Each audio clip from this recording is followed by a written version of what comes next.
can I tell you guys that David and Andrew haven't already told you? Secrets. Excellent. We're looking for the pilots from start to finish. Second and the third, we understand are written. So go. Yes. Okay. Excellent. Well, in terms of secrets, for us, the secret is Oliver. One of the things we're doing is we don't really consider the show a superhero show. We consider it more like a hero show, more like a crime thriller. And as with any crime thriller, you're going to have a mystery. Except unlike CSI, where it's a body drop at the beginning of every episode, the mystery is Oliver. Oliver is the case of the week, basically. So each week we're peeling back the layers of his character, both in the present and in the past, because we're going to be continuing the flashbacks into series. So you'll get to sort of see what happened to him on the island. And it won't always be the things that you expect. We're trying to sort of always surprise the audience. So the mysteries and the twists come out of character as opposed to out of plot, if that makes sense. So secrets, other secrets. I can't tell you any secrets. I know, it was worth it. It was a game. It was a very game effort. And next time, just get some more drinks than me, and then not a problem. Or some drinks than me, I should say. But what can I tell you that's not a secret? Well, you mentioned flashback. Yes. We've heard that it's some on the island. Are they going to be going more into his father's history in any of the flashbacks? It's funny. The network asked me the same question. The network asked me, are we going to ever see flashbacks outside of Oliver's perspective in that sort of linear sense? And I'll give you the same answer I gave the network, which is we sort of feel like, right now we're doing a version of the show where it's present day into flashback, and we need to sort of set that template and teach the audience to watch the show that way before we start messing around with other nonlinear devices like changing the POV on the flashbacks and, going further back than the 5 years, things of that nature. It's sort of like if you look at Lost. When Lost premiered, it was very straightforward, present day into flashback, and then once they set that template and taught the audience how to watch the show that way, then they had the freedom to start playing around. So once we develop that freedom, yes, we're gonna mess around quite a bit, because I do think one of the mysteries of the show is when Robert says to him, on the raft, I'm not the man you think I am. Well, hopefully it makes you go, well, what type of man was he? What's going on there? And that's certainly part of the mystery. But one of the things that you should watch the show for is there's other ways of advancing that mystery and answering that mystery other than seeing flashbacks with Robert. Do you have any plans to explore what happened with Laurel's mother? Yes, actually, we know exactly what happened with Laurel's mother, and we're not sure which episode we're going to do it in. It'll probably be in the first 10, and you'll sort of see. It's a great question because a lot of people they don't remember that Laurel has a mother, but she does, and it's an interesting story that relates to Oliver. What else? I'm on camera here. I gotta look intelligent. You're a comic book writer, and obviously Arrow is going to stray from the comics in terms of template. But is there anything from the comic book that you want to bring in? Yeah. Well, first of all, in just about every episode, we're bringing in something from the comics. Sometimes it'll just be a little Easter egg. Other times it'll be an entire character. At the panel in a couple hours, we're going to announce the initial DC Comics characters. You can do it here if you like. I suspect, but then the Warner Brothers people will shoot me. So I apologize. But we'll talk to WB. There are various different things in the comics we'll be bringing in. But I'm sorry, I lost my train of thought. So it's sort of like stay tuned, I guess, is the unsatisfying answer I can give you. Is there any chance that Laurel's sister could have lived? Gosh, that's a really good question. I guess so. I mean, I wouldn't rule it out.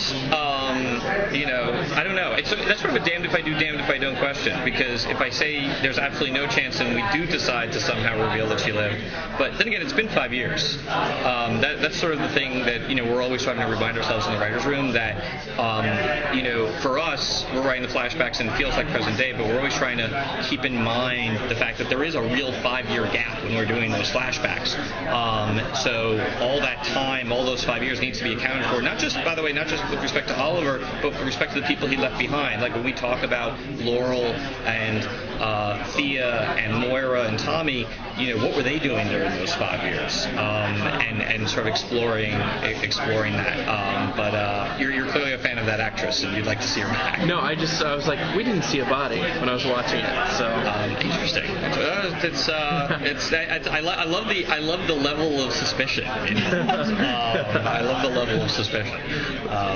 Obviously that was like, you never see a body, I think, when there's a boat sinking. It's like Titanic. In fact, it's funny. We always in the pilot, we called that the Titanic shot, when the boat's just going down, and we were working on it, because obviously that's all CG.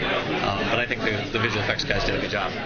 Audiences are obviously getting smarter. They're being more in tune, more interactive with TV shows. Lost. Everybody, and their mom is watching, going on the internet, reading. How much interactivity do you plan on having with your fan base? Well, it's funny. I got on Twitter. I don't know, like maybe 2 months ago, really for the show. And I, as he pointed out, I'm also a comic book writer, and I'm used to a lot of interactivity with the fans. So our philosophy is we will have a lot of interactivity. I always have to say at this stage that that sort of stuff happens in Success, and it happens, and it's great to think about it. It's fun to play around with, but at the end of the day, like that doesn't happen unless the show is amazing. So the primary goal is always, let's launch the show, let's make it as great as it possibly can be, and if we're lucky enough to have fans, and we're lucky enough that they actually want to interact with us, we'll be there to chat with them. But I never want to assume. I just want the show to be great, because we also live in an era. I'm sorry, I'm digressing a lot today. We live in an era where it's not just the interactivity. Because of iTunes and because of streaming and everything, shows, even when they get canceled, they live longer. You can check out every one of my failed TV shows on iTunes. Years after they came out. So I think it's because of that legacy. I really try to focus very much on just the quality of the show. Make the show as good as it possibly can be. And then if you get to do all the little shimmy and flourishes of PR and outreach, that's gravy. But the show's got to be great. Make sense? Yeah. Cool. Can you talk about Oliver's interactions with his sister and his mother when he comes back? You'll see a lot of that actually in episode 2, and certainly going forward. Part of the raison d'etre of the show is Oliver's relationship with his mother and his sister. With respect to his mother, if you've seen the pilot, there's a lot more going on with Mom than meets the eye, just as there's a lot more going on with Oliver than meets the eye as far as Moira is concerned. So how can you have a relationship where both people are hiding secrets? With respect to Thea, it's also a complicated relationship. It's complicated in a different way. Thea is going out and partying and doing drugs and drinking, and Oliver wants to be the big brother and to stop her from doing that. The problem is that in order to protect his identity as the Arrow, he has to pretend to be the guy he used to be. So she's constantly saying, you're a hypocrite, because who are you to tell me not to go out and party and booze it up? But he can't tell her, well, I'm not actually going out clubbing, I'm going out clubbing people on the head. But he can't say that.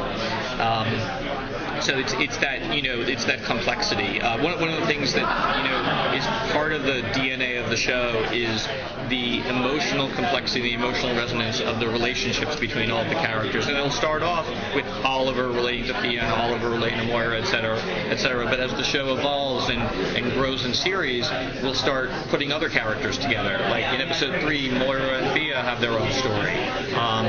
So watching the characters combine and interact with each other in ways that are independent of Oliver, I think is just as interesting as when Oliver's involved. So that's part of the show is a soap opera. Part of the show is a character drama, and that's I think one of the very important elements of the show. It's not just Oliver beating up bad guys every week. Go ahead. Are there any specific character plans that we're going to get to see in the first 3 episodes? Not in the first 3. And you mean romantic pairings or? Any Weird combinations we wouldn't necessarily think of having scenes together after seeing the pilot. Oh, that's a great question. Well, I think Oliver and Walter's interactions tend to be pretty surprising. They obviously have a little bit of a chilly relationship in the pilot, and watching the two of them, sort of find footing with each other is one of the, I think, more interesting things that happen in the first 3 episodes. And not unexpected from the pilot, but just also just a great relationship is the Oliver Diggle relationship. That really worked very well for us in the pilot. We're having a lot of fun writing to it. As Diggle, Diggle's not a dumb guy, and it's a question of, probably not. I don't think I'm spoiling anything. It's not a question of if he's going to find out Oliver's secret. It's when and how. And watching these two men who are equals in many respects in terms of their abilities, in terms of their intelligence, facing off against each other in this sort of little chess match that they're having. I think that's part of the fun in the first 3. Speaking of Diggle, can you talk about the connections between Green Arrow Year One and the look of Arrow? Yeah, the way I always describe Green Arrow Year One is it's proof of concept. When we decided that we wanted to tell, basically, 5 years worth of story on the island, we sort of looked to Year One as a great example of, see, you can tell a whole story that's very fully fleshed out with Oliver just on that island. So it's both proof of concept that our idea in terms of flashbacks can work, but it's also an inspiration. Tonally, it's an inspiration. The very grounded nature of Year One, the fact that he doesn't wear a hood because he thinks it looks cool. He wears a hood to keep himself from getting sunburned. That's while it's not a beat we've taken and put into the show, that philosophy of what are the real life explanations for some of the more comic booky elements that has been drawn. We felt like we were drawing enough inspiration from Year One that we should name a character after Andy, and so we did.